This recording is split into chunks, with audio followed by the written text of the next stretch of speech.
오늘 오셨습니다. 저는 손학규 선배님은 저희 대학교의 학생운동의 선배이시고 또 직접 공장에 들어가셔서 노동 현장에도 계시고 또 선배이시고 또 빈민운동이나 여러 부분에서 선배이십니다.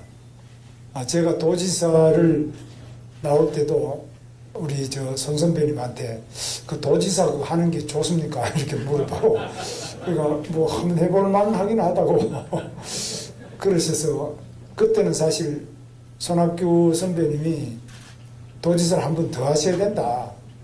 그런데 단임으로 마치시고 바로 이제 대통령 후보로서 떠나셨는데 그 뒷자리를 제가 이어서 저는 매우 수월하게 처음에 도지사가 되었습니다. 앞에 잘 닦아 놓으셨기 때문에 제가 수월하게 됐고 제가 하던 많은 사업이 거의 손학규 선배님이 시작하거나 구상을 다 해놓으신 것을 받아서 제가 8년 동안 완성하거나 또는 완성 못한 것도 있는데 정말 여러 가지로 경기도 발전을 위해서 많은 일을 하시고 또 저에게 많은 것을 남겨주셔서 제가 그만큼 일을 할 수 있었다는 점을 말씀을 드립니다. 그리고 무엇보다도 본인이 기성정치에 물들지 않고 새로운 정치 길을 가야 되겠다. 그런 생각을 많이 하셔서 그동안에 많은 시도도 하시고 많은 또 노력을 하셨습니다. 그래서 저에게는 아마 운동권에서의 그 생각만이 아니라 국회의원으로서도 또 광명에서 국회의원 하셨는데 국회의원으로서 또 도지사로서 그리고 이론적으로도 옥스퍼드 정치학 박사시니까 여러분 아시는 것처럼 우리나라 최고의 정치학계의 가장 석학이시고 서강대학 교수로서 아마 우리 조영술 대변인도 직계 제자인 것 같은데 오늘 딱 뵙더니만 무조건 선생님하고 따라오는데 정말 많은 제자도 양성을 하셔서 훌륭한 역량을 가지신 우리 손학규 선배님을 모시겠습니다.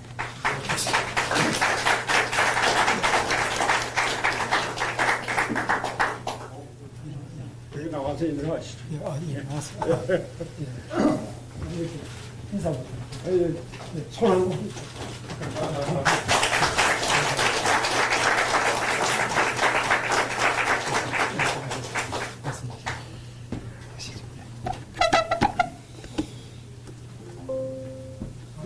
이쪽으로 오셔서 이쪽으로 하시고 제가 옆에 있겠습니다. 여러분 깜짝 놀라셨죠? 제가 여기 나타나서.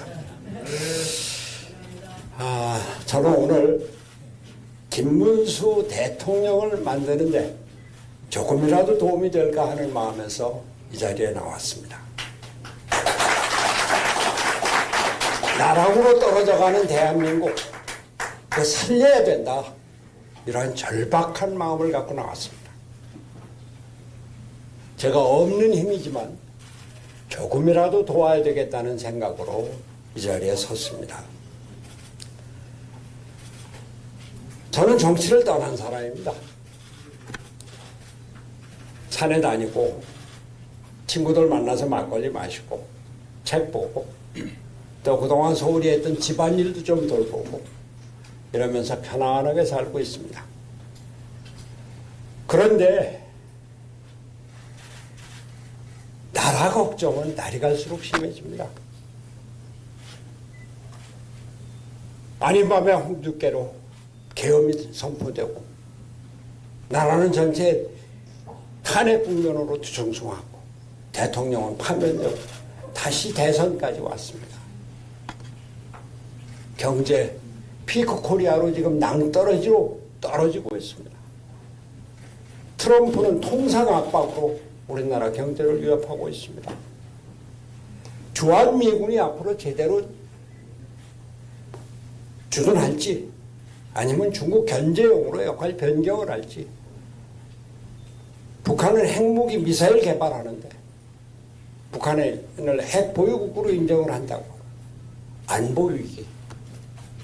전체적으로 우리나라가 위기에 처해 있습니다. 지금 대선판이 진행되고 있는데 죄송한 말씀입니다만 세상에서는 지금 이재명이 대통령 다 된 것처럼 얘기를 하고 있습니다. 이재명 대세론이 이 세상을 휩쓸고 있는 게 현실입니다. 그런데 과연 이재명이 이 위기에 대한민국을 구할 수 있을까? 10만 원 호텔 경제론, 커피가 원가가 120원인데 8,000원에서 10,000원 받아요. 지역 화폐로 경제를 살릴 수 있습니까? 기업을 살리겠다고 첨단 산업 강국을 만들겠다고 하면서 노란봉투법 이걸로 기업을 활성화시키겠다고요. 반도체 특별법을 만든다고 하면서 52시간 노동 규제 전혀 손대지 않고 우리나라 첨단 산업 강국 만들겠다고요. 안보를 얘기합니다만 저는 정말 깜짝 놀랐습니다. 제가 경기도지사를 하지 않았습니까? 경기도 공무원들한테 들은 얘기인데 이재명이 경기도 도지사 4년 하는 동안 평택 미군 기지, 미이사단, 7공군 아무데도 한 번도 안 갔다는 거예요. 이런 사람이 미국하고 협상을 하고 대한민국의 안보를 지킬 수가 있습니까? 참으로 걱정입니다.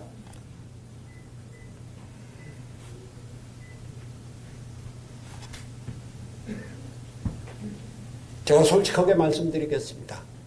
저는 김문수 이전에 한덕수를 주시했습니다. 이 자리에도 그런 분들 꽤 많이 있을 겁니다. 당장 트럼프가 집권해서 관세 폭탄으로 통상 위기가 왔는데 이거 누가 관리할 건가? 주한미군 철수위협, 북한의 핵무기협, 한미동맹, 안보 위기를 누가 관리할 것인가?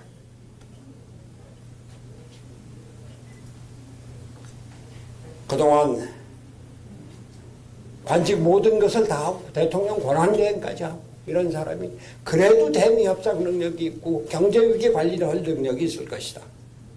거기에다가 저는 우리나라 정치체제가 이대로 대통령제로 대통령과 의회가 충돌하는 정치 불안정으로는 우리 살아갈 수 없다. 정치 체제를 바꿔야 된다. 권력 구조를 바꿔야 된다. 오랜 신념이고 주장을 해왔습니다. 그런데 한덕수가 나 3년만 하면서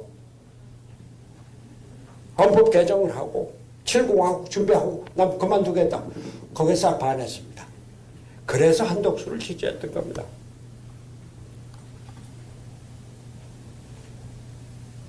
이제 우리는 87년 체제를 청산하고 7공화국을 만들어 나가야 됩니다. 그 준비를 해야 됩니다. 그 준비를 해야 되는 것이 지금 우리가 겪고 있는 대통령 선거입니다. 그러나 여러 가지 과정, 말썽도 있었습니다. 어쨌건 단일화 과정에서 우리 김문수가 승리했습니다. 대단한 사람이에요. 이 김문수의 의지, 아주 놀라운 집권 의지, 그것을 뚫어내는 추진력. 사실 제가 김문수를 잘 알지만 놀랐습니다. 김문수가 단일 후보로 사실상 단일 후보가 확정이 되고 그날 오후에 저한테 전화를 했습니다. 도와주십시오. 선대위원장을 맡아주십시오. 나는 그야말로 여기까지다. 내가 하려고 할 게 아니다. 그 한쪽에는 사실 김문수에 대한 탐탁하지 않은 감정이 남겨져 있었습니다. 그런데 이제 대선 열이틀밖에 남지 않았습니다. 제가 어떻게든지 이 나라를 구해야 된다. 이 나라를 구하기 위해서는 그래도 김문수밖에 없다 이런 생각을 하면서 어떻게 돕지 생각을 하다가 어제 저녁에 YTN 방송에서 대담을 하고 그리고 생각을 했습니다. 이렇게 이재명한테 정권에 가서 나라를 맡길 수는 없다. 김문수가 경기도지사 잘하고 청렴 결백하고 아주 직선적이고 그리고 확고한 의지를 갖고 있는 김문수밖에 없다. 더 끌지 말고 이제 나가서 돕자. 어젯밤에 결정을 했습니다.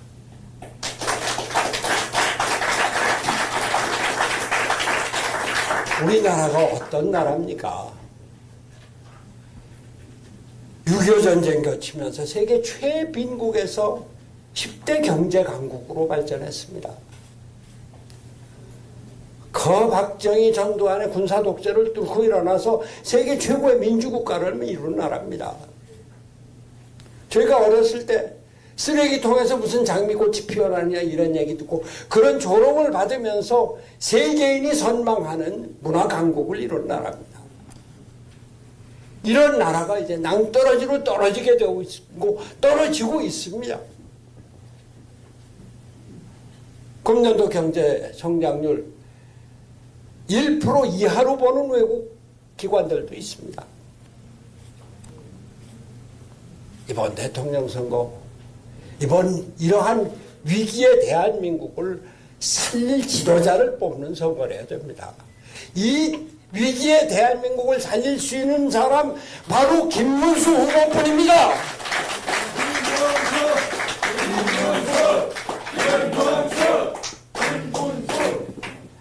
김문수 후보 본인이 좀 아까 말씀하셨습니다만 경기도지사 제 후임입니다. 사실 그때 2번이나 불러서 정말 경기도지사 안 할래. 처음에는 망설였어요. 얘기가 경기도지사 잘하는 것하고 정치하고는 좀 다르네요. 형님 보니까.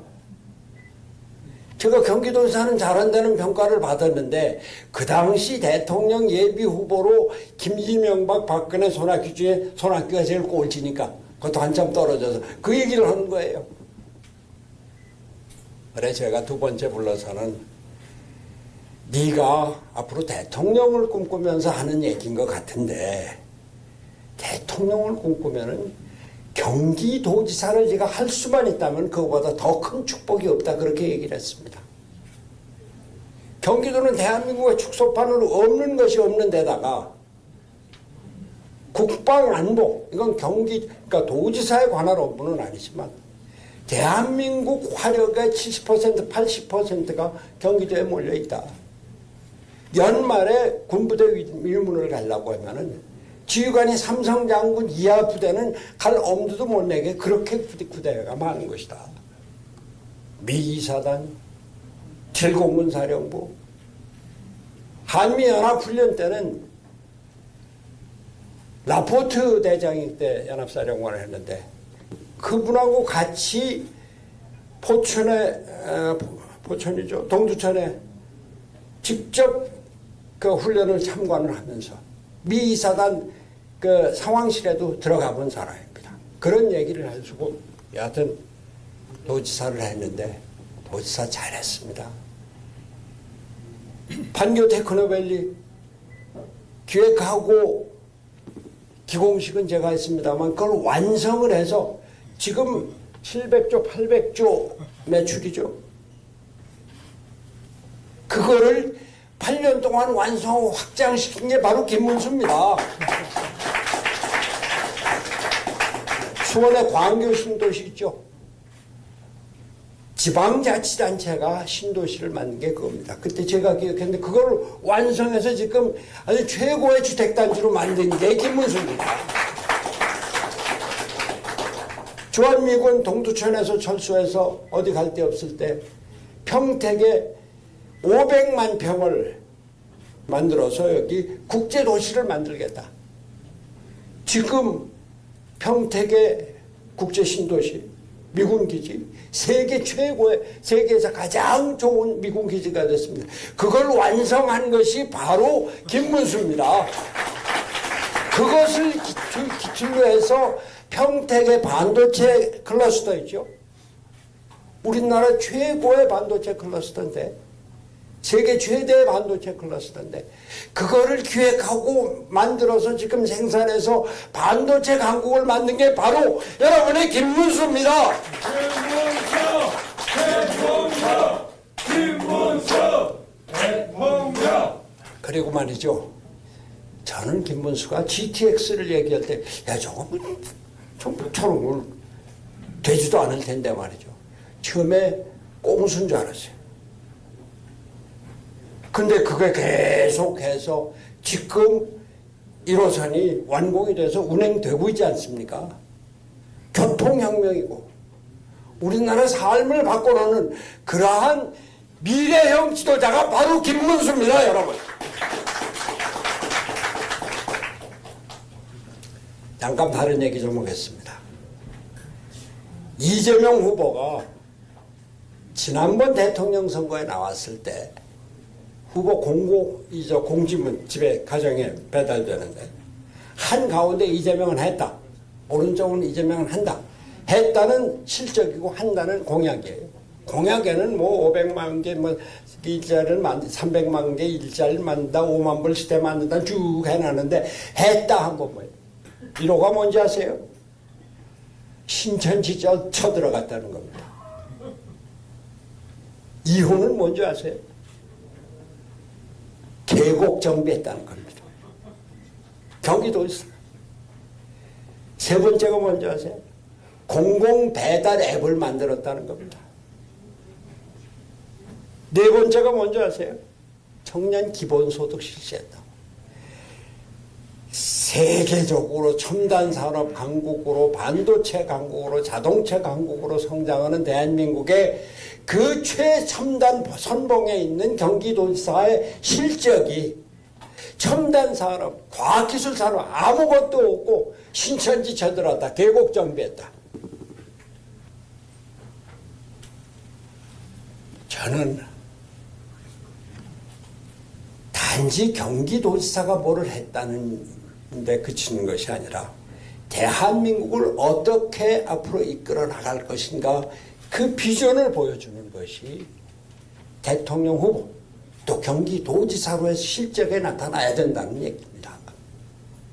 우리 김문수는 우리 대한민국을 첨단 산업을, 기술 산업을 바탕으로 해서 세계로 이끌어 나갈 그런 지도자다, 이런 말씀입니다. 김문수 후보 청렴하고 돈 밝히지 않고 너무 잘 알죠. 인사 공평하고 인재 위주로 쓰고. 제가 경기도지사를 했기 때문에 옛날에 지내던 사람들 가끔 만나서 얘기를 들었습니다. 김문수 지사에 대해서 하나의 흠을 얘기하는 사람이 없었습니다. 이재명 지사 도무지 그래 빨리 끝내라고. 괜찮아요. 네. 괜찮습니다. 천천히. 여러분들 재미있어요, 근데? 천천히. 아니, 이재명 지사한테 실국장들이 제대로 가서 결재를 못 받았다는 겁니다. 그때 비서실 직원이 몇 명이었어요? 이건 한 7, 8명은 넘은 것 같은데. 저도 한 7, 8명이었습니다. 이재명 지사 때 비서실 직원이 23명이 돼요. 그 중에 16명이 밖에서 자기가 데려온 사람. 분야별로 비서를 두어갖고 실국장들이 그 비서한테 가서 결제를 맡았다는 겁니다. 그러면 그 비서가 그거를 뒷방에 앉아있는 정진상이한테 갖다 줘서 정진상이가 결제했다는 거예요. 이렇게 하니 공무원들이 일을 합니까? 부지사가 그냥 결제 사인만 하지 실제로 내용을 아무것도 간섭을 못했다는 겁니다. 만약에 이런 사람이 대통령이 돼서 나라를 운영할 때 과연 공무원들이, 장관들이 제대로 책임지고 일을 할 수 있겠느냐, 그 말씀을 드리는 겁니다. 우리나라 위기에서 벗어나야 합니다. 경험, 능력 검증받았습니다.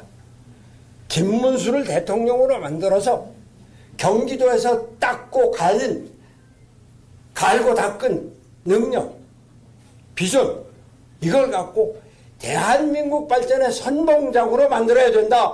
김문수 대통령을 그렇게 만들자, 그런 말씀을 드립니다.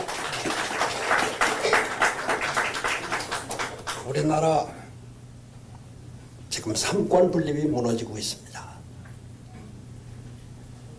아니, 어떻게 국회에서 대법원장 탄핵을 얘기를 하고 국회에서 청문회에 나오라고 얘기를 하고 특검을 하겠다고 하고 대법원 판사를 30명으로 늘려서 자기들 마음대로 하겠다고, 그리고 선거법상의 위증죄, 이건 처벌 대상이 아니다 그래서 그걸로 대법원에서 파기환송받은 이재명 앞으로 면소 판결 받겠다 이런 겁니다. 법을 바꾼다는 거예요. 대통령이 당선되면 재판을 정지하겠다. 오죽하면은 법관들이 법원 대표자 회의를 소집을 해놓고 그 의제를 재판의 독립, 그 재판 독립의 이유는 재판 결과를 갖고 이 책임을 묻는 거, 이거 안 된다. 그걸 때문에 제도를 바꾸는, 법을 바꾸는 거, 이거 안 된다. 이걸 의제로 삼지 않았습니까? 이재명이 대통령이 되면은 행정부 입법부는 물론이고 사법법까지 그 아래다 놓겠다는 겁니다. 오죽하면 오늘 아침 어느 신문 주필이 칼럼에 총통제 위기가 다가오고 있다 그렇게 썼습니까? 제가 오늘 김문수를 지지하러 나온 것은 그저 내 후임 경기도사 이것이 아니라 우리나라가 이렇게 가다가는 민주주의가 완전히 무너지고 삼권 분립이 아니라 삼권 통일의 총통제, 이럴 위험이 있다. 우리 민주주의를 지켜야 된다. 경제를 살려야 된다.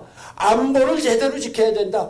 거기에 김문수가 있다. 그래서 여러분께 호소를 드리러 나온 겁니다.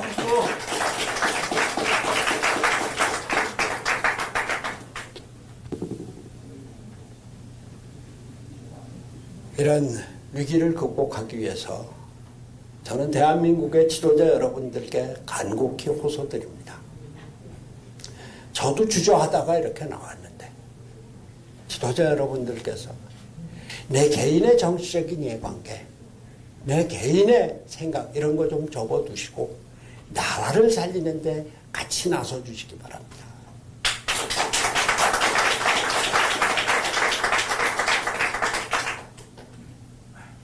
지도자 여러분들이 갖고 있는 애국심 정말 절실하게 중요하고 필요한 때입니다. 나를 버리고 나라를 살리는데 김문수를 도구로 쓰고 옆에서 뒤에서 밀어주고 앞에서 끌어주고 그렇게 해서 나라를 살리는데 앞장서 주실 것을 간곡히 호소합니다. 저는 제가 이 자리에 섰습니다만 백의 종군을 할 겁니다. 무슨 직책을 맡지 않을 겁니다. 한 사람의 시민으로, 한 사람의 전직 정치인으로, 또 한 사람의 애국자로 우리나라를 살리지 않으면 안 된다는 간절한 사명감을 갖고 맨몸으로 뛰겠습니다. 김문수 후보께서 저는 김용태 선대위원장께서 우리 박대출 선대본부장께서 저를 필요로 하고 제가 가서 도움이 될 거면 어디든지 가고 어느 시간에든지 나가서 무슨 일이든지 하겠습니다.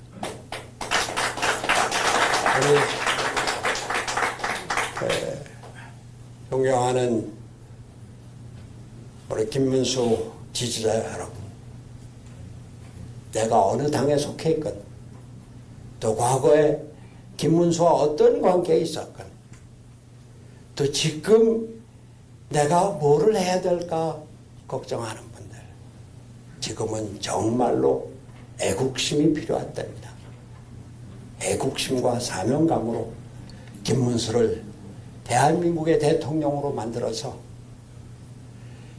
이 지금 낭떠러지로 떨어지고 있는 경제 강국, 문화 강국, 민주주의 위기의 나라 살립시다. 우리 다 같이 힘을 합쳐서 나라를 살리고 대한민국을 살리고 민주주의를 살려나갑시다. 감사합니다.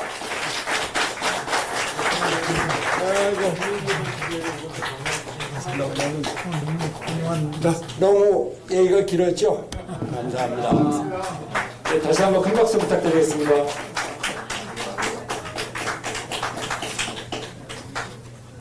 우리 손학규 선배님께서 오늘 정말 제가 들어본 모든 연설 중에서 가장 진실하고 또 나라를 걱정하시는, 그러면서 백의종군하겠다는 말씀을 해주신 데 대해서 감사를 드립니다. 다시 한번 큰 박수 부탁드립니다.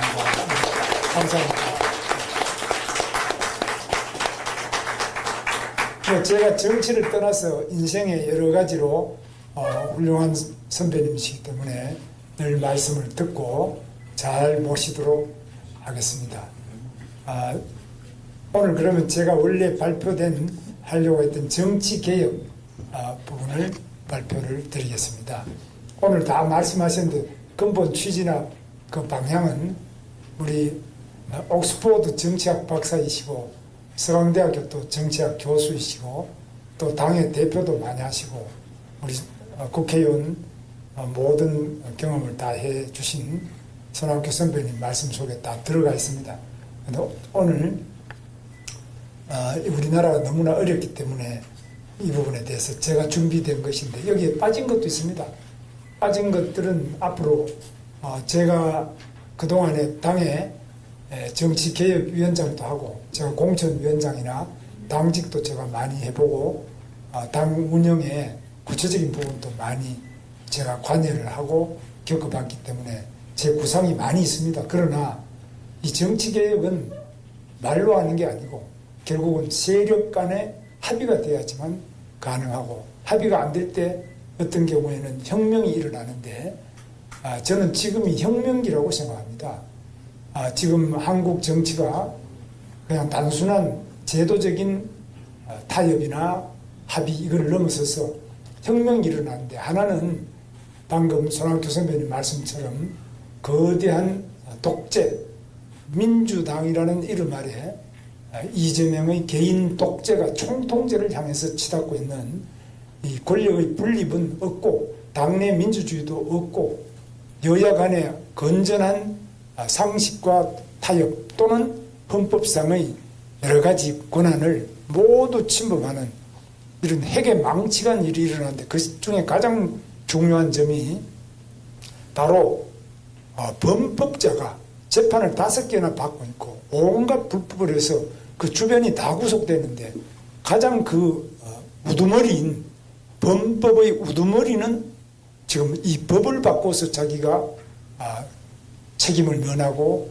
처벌을 면하고자 하는 이런 무지막지한 방탄 입법까지 하면서 드디어 방탄 대통령이 되어서 이 나라를 총통제로 불행의 나라로 가는데, 그때는 견제할 수 있는 브레이크가 없기 때문에 아까 말씀하신 것처럼 막을 길이 없습니다. 오직 의병만이 막을 수 있는, 의병이 지금 우리 손학규 선배처럼 많은 경험과 세월의 풍파를 겪으신 분들이 뭉쳐서 엄청난 희생을 하면서 이 나라를 총통 독재로부터 구해내는 새로운 제2의 민주화 단계에 왔다고 저는 생각합니다.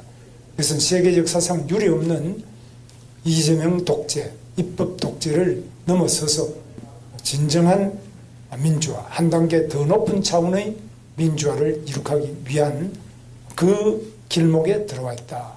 저는 그렇게 봅니다. 이번 선거는 그런 면에서 우리나라의 제2의 민주화를 이룩하느냐, 아니면 이 선거를 통해서 완전한 총통제로 가느냐, 저는 매우 우려하고 있습니다. 제가 발표된 문안을 우선 발표하겠습니다. 존경하는 국민 여러분, 지난주 저는 대통령 임기 단축과 불소추 특권 폐지를 포함한 권력 내려놓기 개헌과 대한민국 경제의 족쇄를 푸는 규제 판가리를 발표하며 대한민국 시스템 대전환 계획을 밝힌 바 있습니다. 오늘은 그 연장선에서 국민적 여망이 높은 정치개혁에 관한 구상을 말씀드리겠습니다. 바로 김문수의 정치 판가리 선언입니다.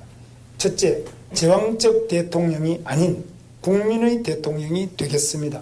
대통령이 정치개혁을 주장하면서 스스로 기득권을 지키려 든다면 국민 누구도 설득하기 어려울 것입니다. 저부터 제왕적이라 불리는 대통령 권한을 과감히 내려놓겠습니다. 4년 중임제 도입을 위해서는 대통령과 국회의원 임기를 일치시켜야 하는 만큼 제 임기를 3년으로 양보해서 2028년 4월에 대통령 선거와 국회의원 선거를 동시에 실시하도록 하겠습니다. 전국 단위 선거를 4년간 2번으로 정비하면 정치 일정이 예측 가능하고 선거에 소요되는 행정, 재정적 비용도 크게 줄어들게 됩니다. 국민의 재신임을 받기 위해 정부 여당은 협력하고 여야는 입법 성과로 경쟁하는 건전한 정치 문화가 조성될 것입니다. 대통령을 제왕이 되게 하는 힘의 원천은 바로 인사권입니다. 공공기관 낙하산 인사를 근절하기 위해서 낙하산 금지법을 제정하고 한국판 플럼북 제도를 도입하겠습니다. 플럼북은 국정 철학을 구현하기 위해 대통령이 필수적으로 임명해야 할 공직 명부입니다. 플럼북에 담길 필수직위와 자격 조건도 여야 논의를 거쳐 선정하겠습니다. 개헌 추진 과정에서 대통령 불소추 특권 역시 과감히 폐지하겠습니다. 스스로는 감시받는 권력이 되고 수사기관의 독립성은 대폭 강화하겠습니다. 대통령 친인척을 대상으로 하는 특별감찰관은 문재인 대통령과 윤석열 대통령이 모두 임명하지 않아서 무용론이 나오고 있습니다. 저는 야당이 추천하는 분을 특별감찰관으로 임명하겠습니다. 이재명 후보님이 추천해 주시면 더욱 좋겠습니다. 둘째, 국회를 진정한 민의의 전당으로 거듭나게 하겠습니다. 지난 2014년 저는 새누리당 보수혁신특별위원회 위원장이었습니다.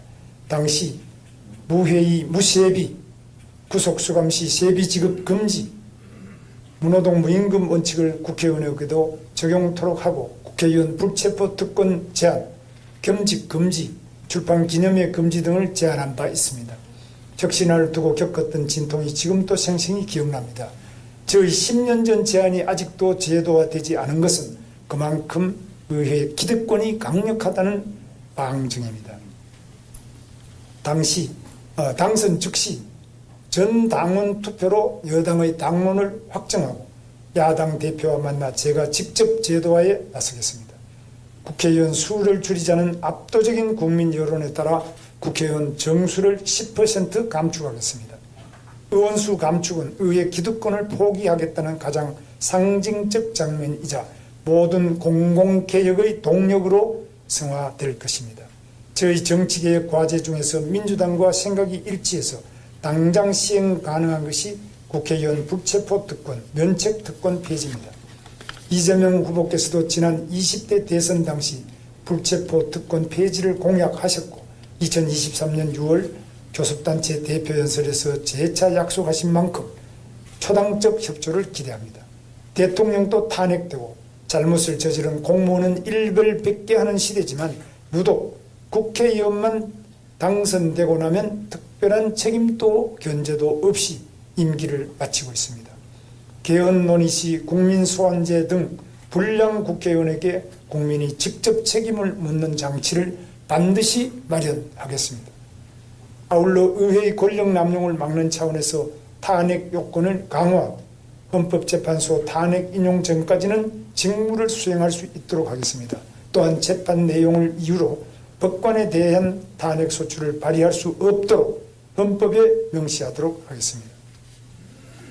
셋째, 사법부 독립성 강화로 국가 안정을 도모하고 국민 갈등을 최소화하겠습니다. 정치 권력의 사법부 흔들기가 도를 넘고 있습니다. 끊어내야 대법관과 헌법재판관 후보 추천위원회를 법정기구화하고 임명 시 국회 제적위원 3분의 2 이상의 동의를 받도록 하겠습니다. 정치적 편향성 지적과 무능 논란이 반복되었던 공수처를 폐지하고 검경의 권력형 비리수사 기능을 통합하는 한편 독립적인 외부 통제기구를 신설해서 공정하고 투명한 수사 시스템을 구축하겠습니다. 사법방해제를 신설해서 정치 권력의 법 왜곡 역시 막겠습니다. 넷째, 선거관리위원회에 대한 대대적 혁신을 통해서 중립성을 확보하고 선거에 대한 국민의 신뢰를 회복하겠습니다. 독립적 지위를 가진 특별감사위원회 제도를 도입하여 선관위에 대한 외부 통제, 감시 체계를 구축하고 중앙선거관리위원장을 비롯한 시도선거관리위원장을 법관이 겸임하는 제도를 금지해서 선거관리위원회의 책임성을 강화하겠습니다. 마지막으로 86 정치 기득권 퇴출과 시대 전환을 선언합니다. 86 세대는 대한민국 민주화를 이끈 성공 세대입니다. 그러나 유독 정치 영역에서 아름다운 퇴장에 실패하고 기득권 세력으로 변질됐습니다. 정치 행정 영역에서의 과감한 세대 교체로 시대 전환을 이끌겠습니다. 국무위원의 3분의 1 이상을 40대 이하 50세 미만으로 임명하는 등 40대 총리 탄생도 자연스러울 정도로 공적 영역에서의 세대 교체를 확실히 하겠습니다. 플럼북에 있는 공공기관장 인선 시 민간기업에서 역량이 검증된 40대 CEO들을 적극 기용하겠습니다. 한다면 하는 김문수, 이번에는 정치판을 확 갈아엎겠습니다.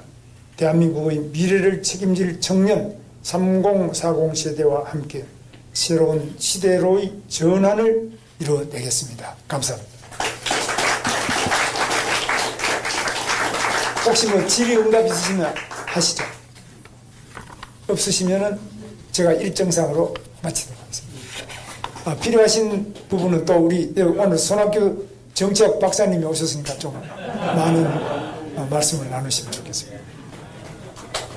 예, 김문수 후보께서는 다음 일정으로 인해 자리에 이석하시겠습니다.